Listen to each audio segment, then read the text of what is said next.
And then I think this has been totally underplayed, even though everybody knows it. The government stimulus was just massive. And if it was $500 billion, it would have helped. It was a couple $1 trillion. It more than helped. And it really was a government induced housing boom that we're in the middle of.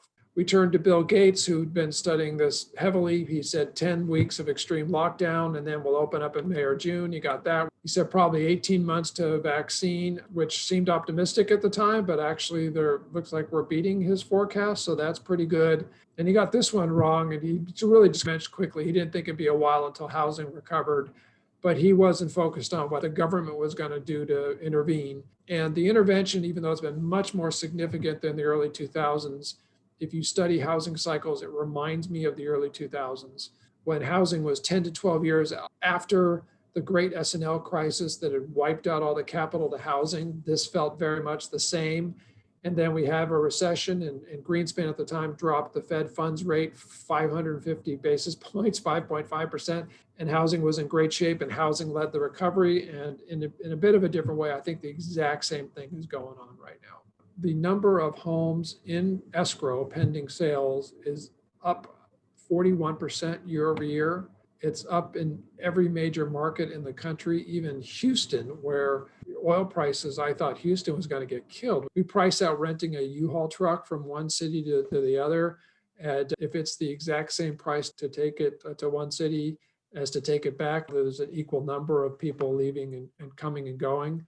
But even during all of this, where Houston would be in a big oil-related recession, people are still moving to Houston because it's cheap and I can work from home. The way I'm reading this, you're calling there's a big stimulus, what, 5 to 10 trillion. Who knows? There might even be another stimulus early next year. But you're seeing this push through in the next 2 or 3 years, like the benefits? Or I'm seeing it push through now. I didn't know how much stimulus money was coming through the pipeline now. That I thought it was less than the 2008, 2009 stimulus times. No, it was more. It's already out there. And actually, I should mention too, a lot of the stimulus last time was on bank balance sheets and just sat there. Now it's on business owner balance sheets and consumer balance sheets. And so it could be spent pretty quickly. And that's the fear of some people, is that if there's some big resurgence in spending here and everybody's competing for stuff, we could see a lot of inflation. And we're seeing a lot of inflation in home price, just not in everything else. I'm more of a moderate. I don't really get too excited. This is very exciting data that you're showing. I try not to get too excited about these types of things and just stay in my range of, well, if it cash flows, we have the good debt service coverage ratio. Well, how bad can it be? But I think what confuses a lot of investors, there's a lot of perma bears, right? Like your Peter Schiffs, your guys are always saying that the world's going to collapse every other month, and it doesn't. Yeah, But and I don't think anybody listens to them. I'm far more interested in how many perma bulls out there, particularly under the age of 32, that can't afford to buy a home where they currently live, but are buying homes sight unseen in Memphis. So that's what makes me nervous. And so you're telling me you're not seeing a huge boom? I'm speaking on behalf of my investor club. We're not huge family office. We're not institutional money. I like to think we're sophisticated mom and pop money. We're not buying some random crappy turnkey rental that's overpriced. Like, we're a little bit better than that.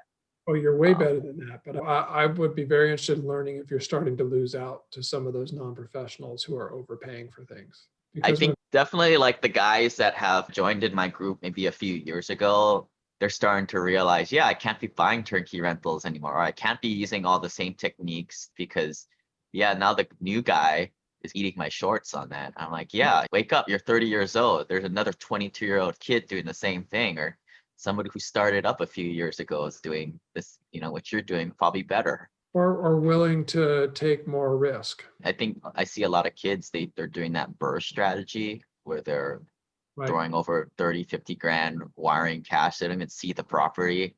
It works in theory, but I'm not a big fan of that stuff, especially for high net worth investors. It's not worth the risk. That's what happened last time.